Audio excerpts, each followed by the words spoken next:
Bismillahir-Rahmanir-Rahim. Certainly Allah's deen is Islam. 3.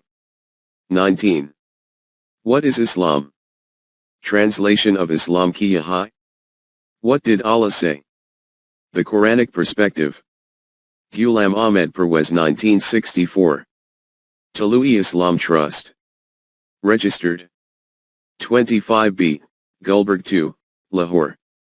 2. Human personality. In the previous chapter it has been noted that 1. Man is not defined by his physical body alone. Other than the body there is another thing within him which is called the human self. 2. We can determine nothing about the nature and reality of the self, regardless of whether it is the self of Allah or the self of man. We can assess it through its attributes and actions. In this chapter, the traits, attributes and deeds of the human self will be discussed. The experts of human biology tell us that the human body is composed of countless cells. But these cells are not such that, once they have somehow or other come into existence, they will remain and continue to exist in the same shape and form as long as man is alive. They state that in every moment there is change and alteration occurring in these cells. This is termed metabolism. Innumerable cells are wasted. This is termed catabolism. And in their place innumerable new cells are formed. This productive process is termed anabolism. 2.1 Change in the human body every moment. The consequence of this continuous metabolism is that, after some time, the human body, which is composed of these cells, transforms into a new body, and nothing remains in this new body from the previous one. According to earlier research, the previous body converted into the new body in 7 years. Now, it is professed that this transformation occurs in 3 years. In any case, whether this change happens in 3 years or 7 years, there is no contradiction in their research that, after a period of some time, the previous body of man changes into a new body. Now consider that, if man is defined by his physical body alone, then after 3 or 7 years the previous individual will come to an end, and a new individual will take his place. What effect this will have in the practical world can be illustrated through an example. 10 years ago, Zaid borrowed some money from you and gave you a written receipt. Now he refuses to return the loan. You present his receipt in the court. In his defense, he presents evidence from a doctor that the Zaid who had written this receipt 10 years previously, does not have a single cell remaining in his body of that Zaid. That Zaid disappeared a long time ago. Now in his place a new Zaid has appeared. If the money is recovered from this present Zaid, then it means that a loan is taken by one person while it is paid by another.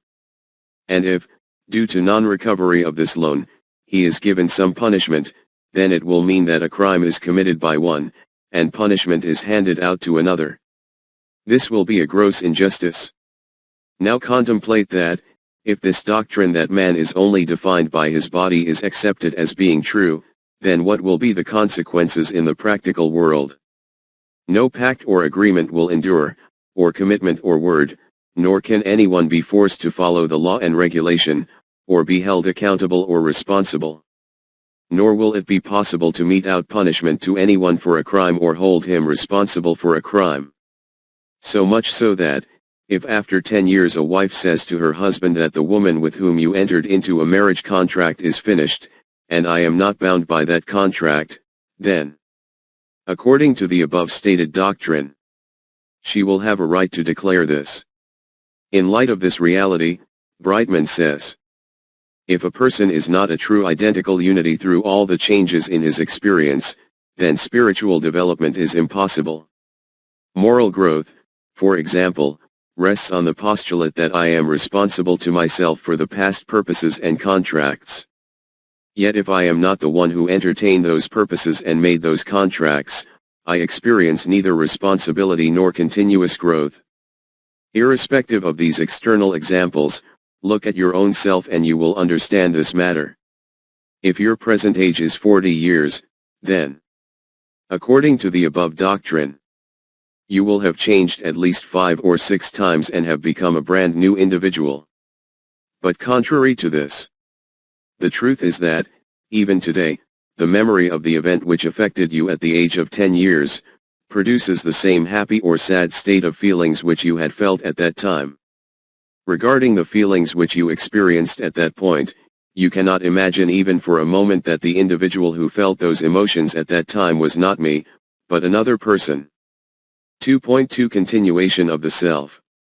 Who among us will say that those indulgences and gratifications, those frustrations and regrets, whose memory often visits us in the quiet of night shortly before sleep, intermixed with feelings of sorrow and pleasure which produce a spectrum of the rainbow on the horizon of the heart, the tearful splashes of color they continually create, that those were not mine but belonged to someone else, because having transformed due to the disappearance of the cells of my body, and due to metabolism, I have ceased to exist a long while back.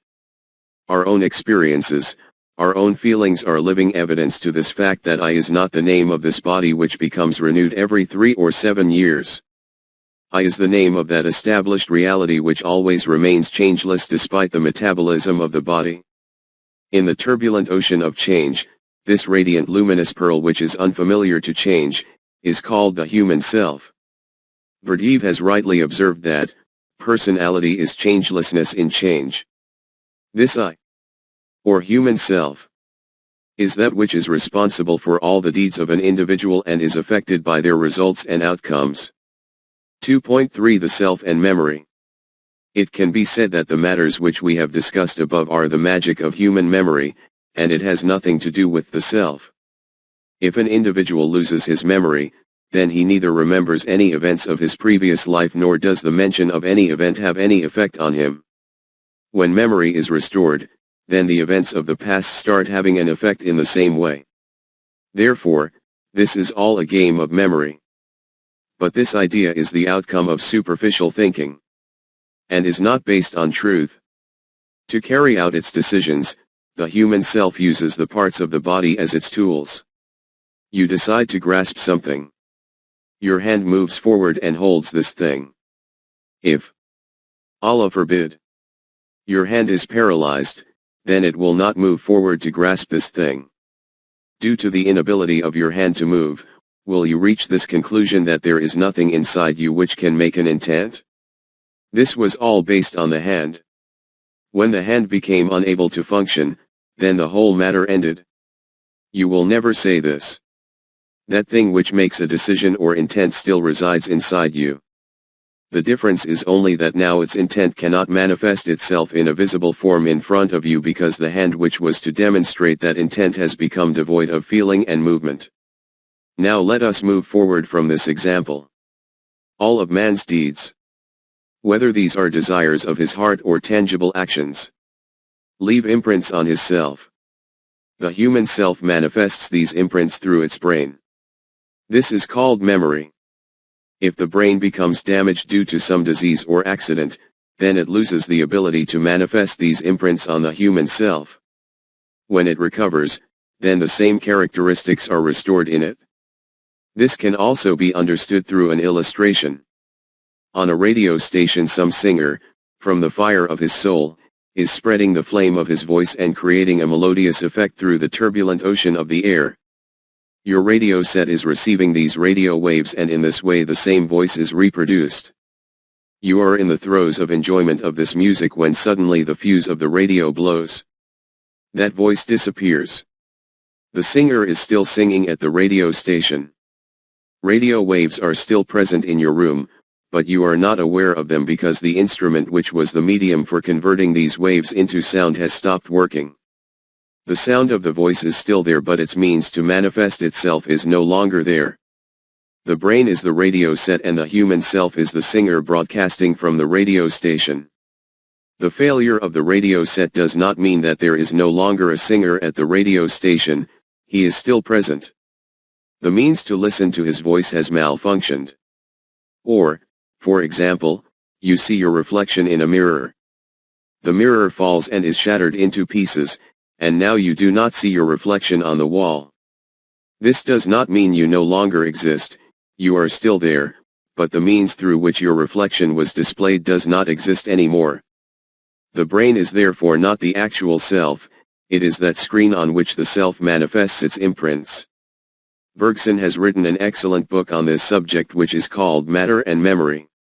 After discussing this point that memory is not the product of solid matter, rather it is the manifestation of the actions of a human self, he writes. We understand then why a remembrance cannot be the result of a state of the brain. The state of the brain continues the remembrance, it gives it a hold on the present by the materiality which it confers on it, but pure memory is a spiritual manifestation. With memory we are in very truth in the domain of spirit. Dr. Galloway, while discussing immortality in his book, has also debated this point: is memory a function of the brain? As his view has a direct bearing on the question we are considering, it is quoted in full. It may, however, be objected that memory has its basis in neural traces and so cannot survive dissolution of the body. Certainly we are not entitled to say that memory is purely an affair of the mind, for many mental habits appear to be rooted in the structure of the nervous system, and the failure of memory under pathological conditions, or when in old age degeneration of tissue reaches the association areas of the cortex, is positive evidence of some dependence of memory on cerebral traces or processes. The problem turns on the character and degree of this dependence. Now, neural traces are not the sole, nor even the most important condition of remembering. For if so, memory would depend directly on repetition. But this is plainly not the case. The truth is that memory depends far more on the presence of meaning in the things remembered. And meaning must be referred for its maintenance in the mind to psychical, not to cerebral dispositions. It is, therefore, possible that the soul, which includes within it the psychical dispositions formed during this life, may carry with it the means of preserving a continuity between the present order and a higher order of existence. If a world of meanings can be maintained by the soul despite the physiological changes of the body in a lifetime, it is conceivable it might be maintained through a more radical transformation. At all events, a group of memories might remain, sufficient to give the sense of personal continuity. Mental habits are things at an animal level of life. That which is repeated many times becomes a well-established habit, which subsequently is performed mechanically. In fact, this is the exact technique used to train animals by making them repeat an act over and over. This is related to the mechanical action of the brain and not to the mind. Memory is related to that consciousness which is a trait at the level of human life. Therefore, its basis is the human self, not the human body. 2.4 The human self can never be destroyed. Professor Schrödinger has written a short, but very good book titled, What is Life? He ends it with these words, what is this I? Yet each of us has the indisputable impression that the sum total of his own experience and memory forms a unity, quite distinct from that of any other person. He refers to it as I. What is this I? If you analyze it closely you will, I think, find that it is just a little bit more than a collection of single data, experiences and memories, namely the canvas upon which they are collected. And you will, on close introspection, find that what you really mean by I is that ground stuff upon which they are collected. You may come to a distant country, lose sight of all your friends, may all but forget them. You acquire new friends, you share life with them as intensely as you ever did with your old ones. Less and less important will become the fact that, while living your new life, you still recollect the old one. The youth that was I. You may come to speak to him in the third person, indeed the protagonist of the novel you are reading is probably nearer to your heart, certainly more intensely alive and better known to you. Yet there has been no intermediate break, no death. And even if a skilled hypnotist succeeded in blotting out entirely all your earlier reminiscences, you would not find that he had killed you. In no case is there a loss of personal existence to deplore. Nor will there ever be. This is that I. Human self. on which the changes occurring in the human body do not leave any impact. We have seen that when the human hand becomes paralyzed, even then the human self exists, even when the leg becomes paralyzed, or the liver becomes deranged, or the brain becomes damaged i.e. however many parts of the human body become damaged or are finished, the human self does not end. Therefore, even if the whole human body disintegrates, even then nothing can destroy the human self, i.e. even if physical death occurs, his self still remains intact. The shock of death does not cause any change to the human self. It lives even after this, and this is called life after death. As has already been noted in Chapter 1, the purpose of life is the development of the human self, and this is the very responsibility of the Islamic society. If the human self is developed properly, then it becomes worthy of progressive journeying through further evolutionary stages after the demise of the physical human body. Details of this will be covered in later chapters. Uspensky has cited Gurdjieff in support of his view. If a man is changing every minute, if there is nothing in him that can withstand external influences, it means that there is nothing in him that can withstand death. But if he becomes independent of external influences, if there appears in him something that can live by itself, this something may not die. In ordinary circumstances we die every moment. External influences change and we change with them, i.e. many of our is die. If a man develops in himself a permanent I that can survive a change in external conditions, it can survive the death of the physical body. In the words of the philosopher, Iqbal, life is like unto a shell and the self is the pearl drop. Concretion. Therein. What is the shell worth if it cannot transform the pearl drop into a pearl? Through self-knowledge, self-control and self-development, the self can even conquer death. As has been noted in Chapter 1, the divine self is the most accomplished self about which the Quran states. Every moment there is a change in everything in the universe, but it is only the divine self which is free from any change and is possessor of great majesty and honor. 55. 26-27. As the development of the human self keeps taking place, the divine attributes proceed to manifest themselves in it. Within the constraints of human limits, remaining unaffected from external changes is among the fundamental attributes of Allah, so such a human being will also remain unaffected from external incidents. 2.5 Life out of death. In ordinary circumstances, our condition is such that, for example, before going to sleep at night, I decided that I will rise at 5 o'clock in the morning. The alarm rang at 5 o'clock and I woke up. But because of the cold outside and the warmth and comfort of my bed, I made the decision that I will forego it today, but will definitely get up early tomorrow morning and go for a walk. The question is that, is the I who made the decision at night prior to going to sleep and the I who went against this decision the next morning, one and the same? Or, for example, I have promised you that I will support you in a certain matter, but right at the last moment, I withdraw my support. The question is, whether the I which made the promise and the I which deserted you, was it the same one? The meaning of these changes in I in this way means that myself is very weak, and has not been developed. The first sign of a developed self is that it does not change its decisions by becoming influenced by external events. Regarding those individuals in whom development of the self begins, i.e. the Jamaat of Mu'minin, the Quran states, in the case of those who say, our sustainer is Allah, and, further, stand straight and steadfast. 41. 30. Allah is our sustainer. And then stand steadfast in this conviction.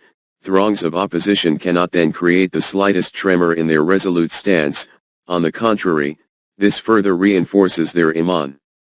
3. 173. This is the first indication of the development of the human self. Even the cognizance of death cannot produce any kind of transformation in it. The birth of a new I in every moment in an individual. I.e. his constantly changing. Is shirk with his own self, and shirk is the cause of humiliation as a human being. The oneness of Allah also means that his self is changeless. Say. He is Allah, the one and only. 112. 1. 2.6 The Quran is about man. As noted previously, the Quran has explained the divine attributes in detail. Leaving aside those attributes which are specifically for the divine self. E.g. He is the first. The remainder are those whose manifestation can be within the human self. Looking at it from this angle, the explanation of these attributes is the explanation of the essentials and characteristics of the human self itself. This is why it is stated in the Quran. We have revealed for you, O men, a book in which is a message for your eminence. Will you not use your intellect? 21.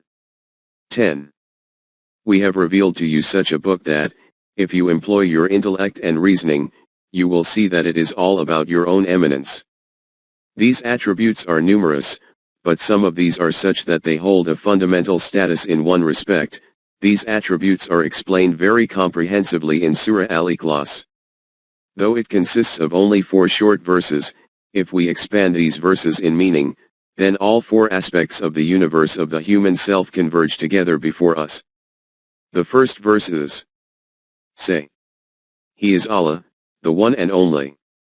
112. 1. In other words, the first attribute of a self is its oneness. Oneness is a very comprehensive term which cannot be translated in one word. This contains all the connotations of uniqueness, oneness, and wholeness. The self, first and last, evident and immanent, is only a self. 57. 3. There is nothing in it of even an iota of adulteration by any other thing. We have seen earlier that the state of the underdeveloped self is such that it is one thing at the time of going to sleep and another when waking up next morning. One thing when making a commitment and another when breaking it, one thing in the state of anger and another in the state of stress. This is not a sign of the unity of the self. Tawheed. It is a sign of shirk. Tawheed, oneness, means that the self does not keep changing by being influenced by external events or internal sentiments. It should always remain steadfast in its traits and characteristics. This attribute of the self is called immutable principles or immutable laws. The Quran terms it Sunnatullah. No change will you find in the practice of Allah. Sunnatullah. 33. 62. This attribute of the human self is called character. In the words of Bertiev, the manifestation of the self is through character. Professor Whitehead remarks, truth is the conformation of appearance to reality. The expression of unity in both the outer and inner states of the human self is a sign of its living proof and manifested evidence. 2.7 The law of requital. The natural consequence of the human self is that I, myself, am responsible for all my intentions, decisions, deeds and actions. Therefore, the effects and consequences of these will have to be borne by me alone. No one else can become a partner in this. The foundation of the whole structure of the law of requital of the Quran rests on this basic principle. No bearer of burdens can bear the burden of another. 6. 164. In this respect, no intercession can benefit anyone nor compensation, nor can anyone be the source of atonement or reparation for someone else or provide help or support to another. Then protect yourselves against a day when oneself shall not avail another, nor shall intercession be accepted for him, nor shall compensation be taken from him, nor shall anyone be helped from outside. 2. 48. This is the proclamation concerning the law of requital and, as mentioned above, this is the natural consequence of the individuality of the human self. When my headache cannot be removed by the intercession, atonement, or compensation of another, then how can these things remove the effects of my deeds?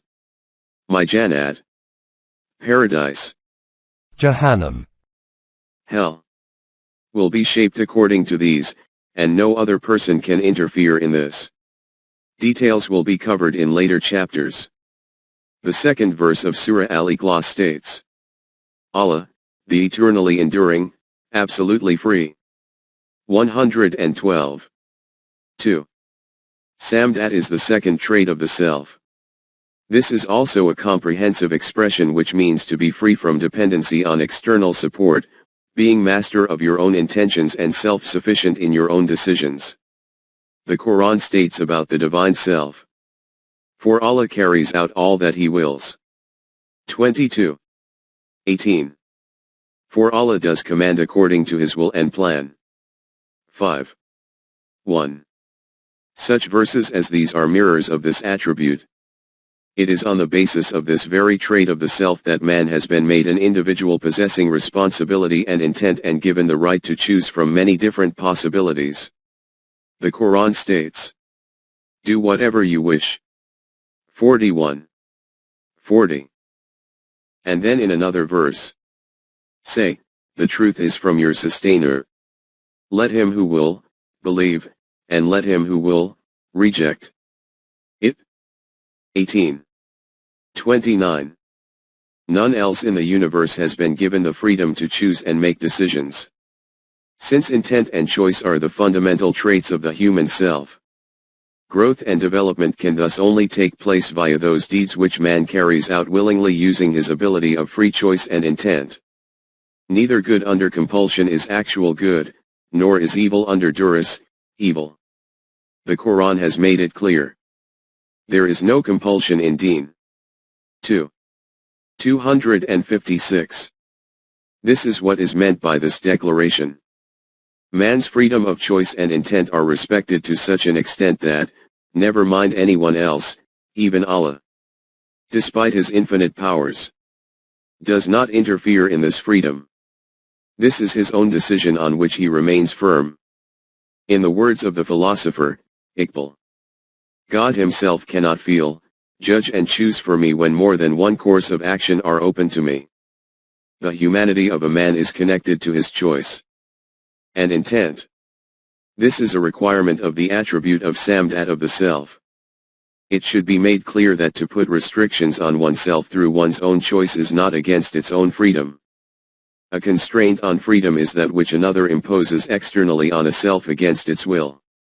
Allah Himself has imposed these types of constraints on Himself. For example, the Quran states, your sustainer has inscribed for Himself the rule of Ramat and Rabi'ah.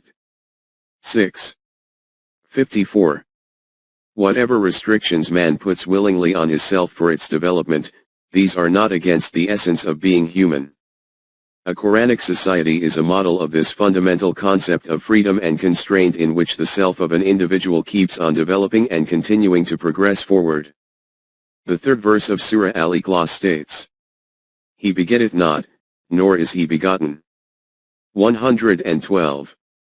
3.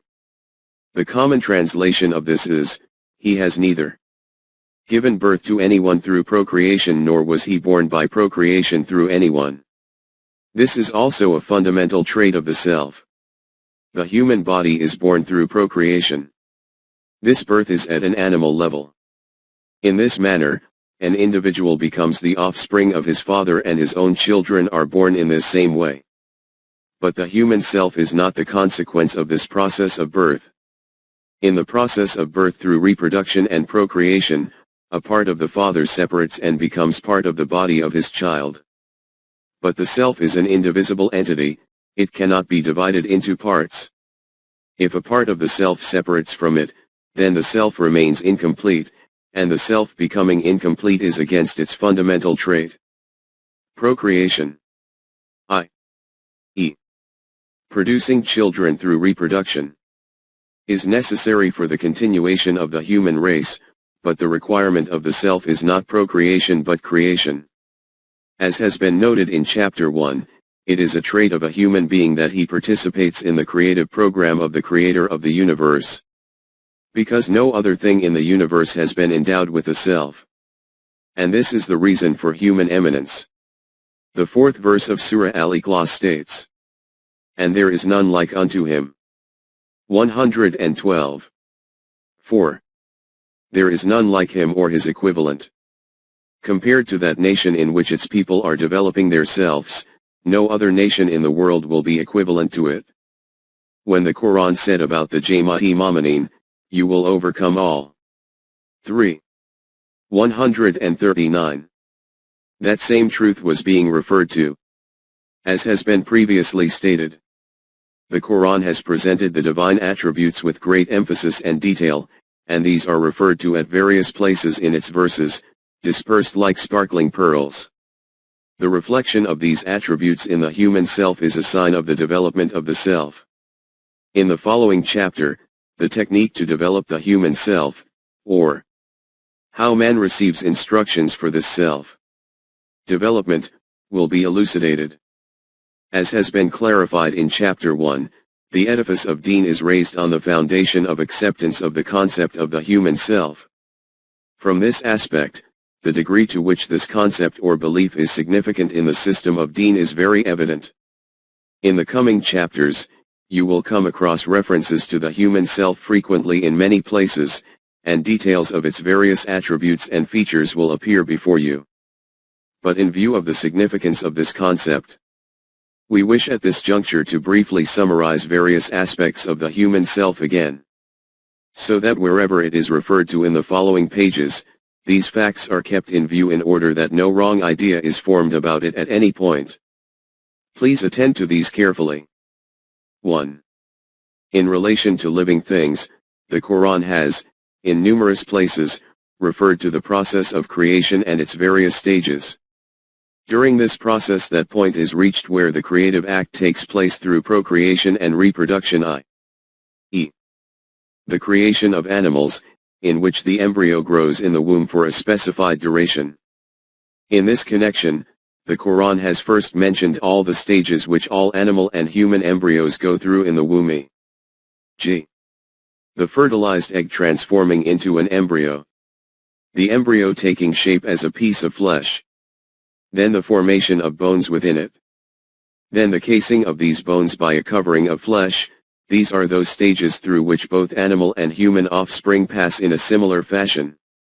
After this, the Quran states about the human embryo. Then we created out of it another creature.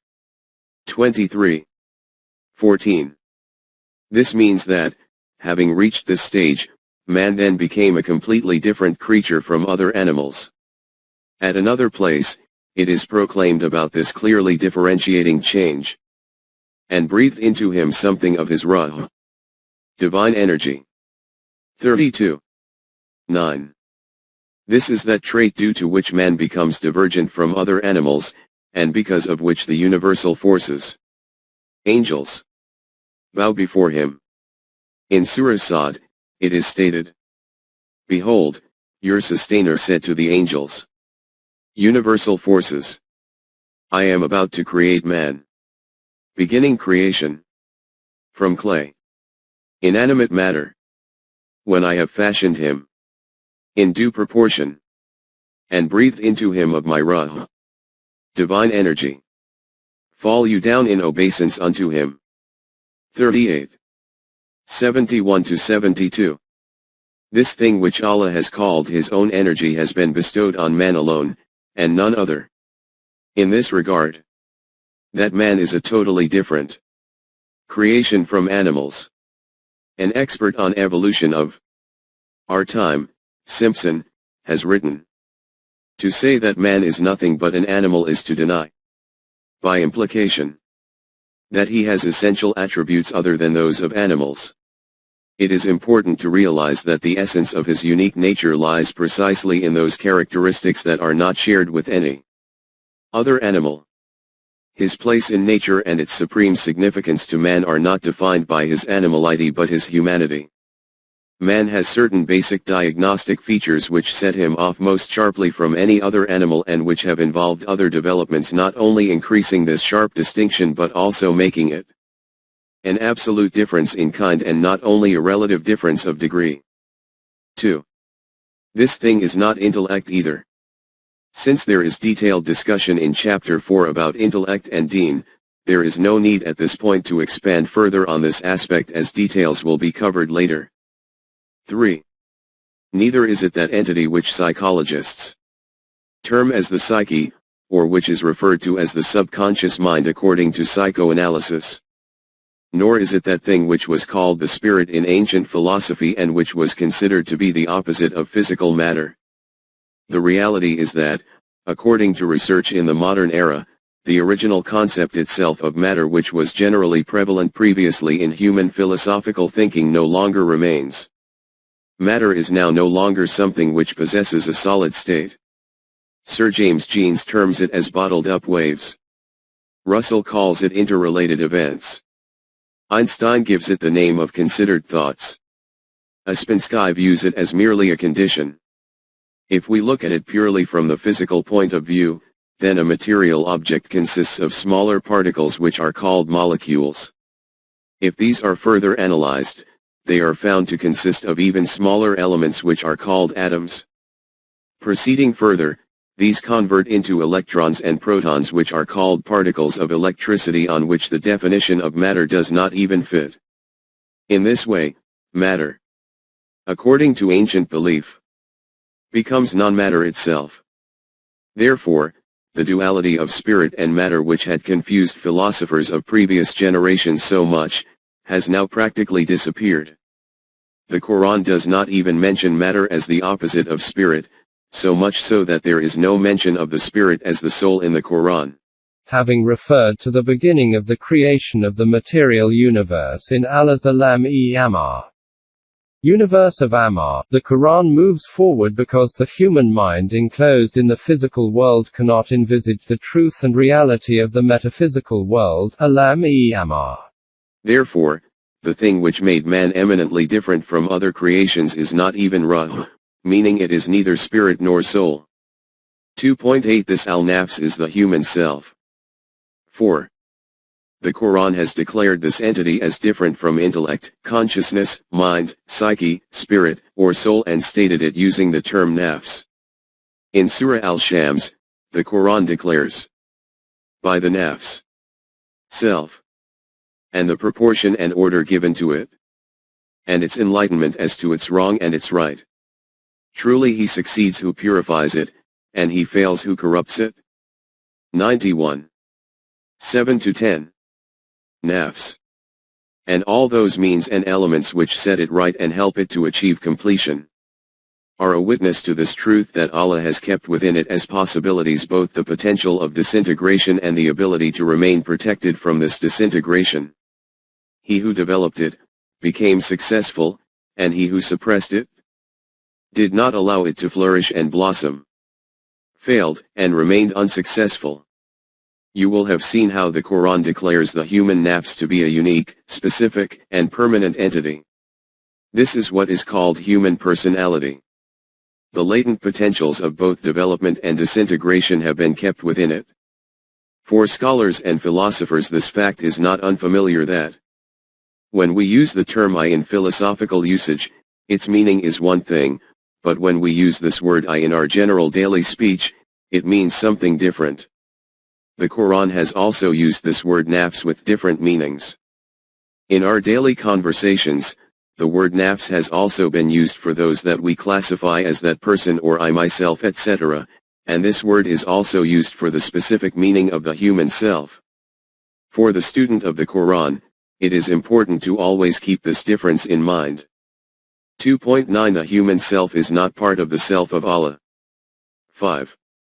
The human nafs is granted by Allah and it is not part of the self of Allah. Allah has called it min ruhi, i.e. divine energy from me, or min ruhina, i.e. divine energy from us. But he, Allah, has never called himself as ruhi, if it was written in the Quran that Allah is Ruh and that He has given a part of it, Ruh, to man, then it could be said that the human self is part of the self of Allah. But the Quran has not said such a thing anywhere, therefore this is not part of the self of Allah. A self cannot be subdivided into parts. The human self is the expression of Allah's Ruh, divine energy. i.e., from it can emerge the divine attributes, though these will only be within the constraints of human limitations and will not be limitless and infinite like Allah. 2.10 Life in the Hereafter. 6.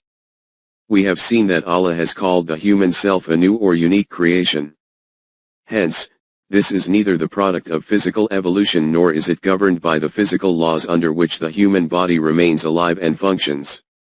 This is the reason why, with physical death, the human self does not come to an end, and remains even after this physical death. This is called the life in the hereafter, or life after death. In Surah Bani Israel, it is stated. They say, what? When we are reduced to bones and dust, should we really be raised up to be a new creation? 1749. The objection and question of those who believe in the materialistic concept of life is that, when death occurs with the disintegration of the physical body, will it be possible to get a new life after this? How can it be obtained? In reply to this it is stated. Say. Nay. Be you stones or iron, or created matter which, in your minds, is hardest to be raised up. Yet shall you be raised up. Then will they say, who will cause us to return? Say, He who created you first. Then will they wag their heads towards you, and say, when will that be? Say, maybe it will be quite soon. 1750-51. Say to them, yes. You will certainly get life after death. Even if, with the passage of time, your material constituents convert into stones or turn into iron or any other creation about which you consider that life cannot emerge from it. At this they will retort, who will bring us back to life? Say to them, that same Allah who brought you into life from nothing the first time. That same Allah who can create existence from non-existence, can make life continue even after the death of the body. At this time, the vehicle of life will be the human nafs. Self. In this way, the stream of life will flow forward after the physical life. If the human nafs was under the control of physical laws like the human body, then with the death of the body, this too would have ended. But, because this is not dependent on the support of the body for its existence, it therefore does not die with the demise of the body. 2.11 The Immortal Life. 7. One is survival after death, and the other is immortality. Survival after death is for every conscious human being, but immortality can only belong to that self which has been developed accordingly. This is called tajka nafs.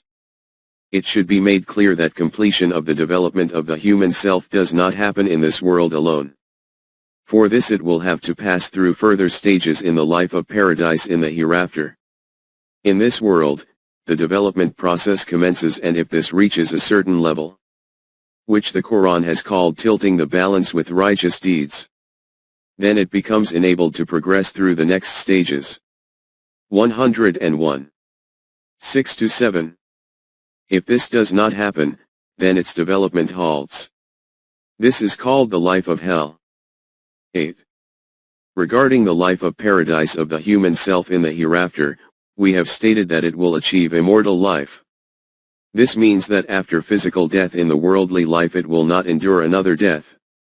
The Quran states, nor will they there taste death, except the first death. 44. 56. In this, apart from the first death, the flavor of which they have already tasted, these people will not taste death. They will journey through further evolutionary stages of life, but this immortal life is not like the abdat of Allah. None can get that kind of azal at beginning, or abdat Immortality. Like him. Regarding these people, it has been stated in numerous places in the Quran, they will stay in paradise forever, but regarding this abd, it is stated in another verse. They will dwell therein for all the time that the heavens and the earth endure, except as your sustainer wills. A gift without break. 11. 108. They will stay in it during the time that the heavens and the earth remain, except as is in the will of Allah. The last part is taken to mean that the will of Allah is that it should be like this. That is, the existence of the inhabitants of paradise will be till such a time that the heavens and earth remain in place according to the will of Allah. At the present level of our consciousness, we cannot comprehend how long the duration of this state will be. However, this is clear that this abd of the developed human self is definitely not like the abd of Allah. This is our meaning of immortal life. 9. The purpose of human life is to develop the human self. The Quran has given that code according to which development of the human self takes place. Therefore, according to the Quran, the purpose of ethics is not only that a society can be established so that a life of prosperity and peace is lived, from this the purpose is that by living life according to these values, development of the human self takes place. Hence, a righteous deed is that due to which the human self develops, and an evil deed is that due to which development of the human self halts. This is that very standard for righteousness and evil, right and wrong, of a nation or society. In the nation or society in which the self of individuals develops, that is in accordance with haqq, the Quranic values. In the one in which the development of the human self stops, that is batil, evil. This is what is called freedom and slavery. Those individuals whose self is developed, are free. Those whose development has halted, are enslaved and subjugated, even if they have their own government. From this you will have seen how the structure of both the political system and the society is also based on the concept of the human self, and how the system of ethics revolves around this very focus. 2.12 The human self develops by giving. 10. Just as there are laws established for the growth of the human body, similarly there are laws defined for the development of the human self. These laws are called the permanent values, details of which will be covered in a separate chapter. At this stage, it will be enough to make a reference to a central point. The human body grows as a result of those things which a person himself eats or utilizes. Contrary to this, the human self develops with all those things which this person gives for the development of others. In other words, the body grows by taking, whereas the self grows by giving. Those who spend their wealth for increase in self-purification. 92. 18. That individual who gives away everything in his possession, which is beyond his needs, see verse 2. 219. To fulfill the needs of others so that his self can develop, and whose self becomes developed, achieves the purpose of life. Details will be given in the next chapter. But those will prosper who purify themselves. 87. 14. 2.13 Basis of the Islamic economic system. The Quranic system of sustenance is established on this same basis. If you reflect on the history of mankind, then this truth will become apparent, that the question which has kept man in a disturbed and perturbed state is a. Different people have differing abilities to work and earn. b. The result of this is that the one who earns more gains wealth beyond his needs. c. The one who has a lesser ability to earn does not earn enough to meet his needs. d. In order to maintain a balance within society, and to provide sustenance to the people, it is essential that those who have surplus money spend their wealth on those whose needs are unmet. e. The question is, why should those who have surplus money give their wealth to others? The solution presented by ethics is that the sentiments of the wealthy should be appealed to on the basis of compassion for humanity, so that they give their wealth in charity. But experience tells us that these appeals are very rarely successful, Therefore even this cannot be a satisfactory solution to this question. In addition, the self of human beings who are nourished through charity is harmed and they develop an inferiority complex. From this point of view also, this proposal cannot be viewed as correct. The governments of the world impose taxes for this, and in this way acquire spare wealth from the rich. The wealthy regard this as forcible acquisition and so utilize such techniques through which they can escape the government's grip. As a consequence, the malady of dishonesty becomes commonplace in society. If they fail in these efforts of theirs, then they will just stop trying to earn more. They say, why should we work so hard day and night to produce such wealth which we cannot keep? Why should we not earn only that much which can remain with us? This affects the productivity of society very badly.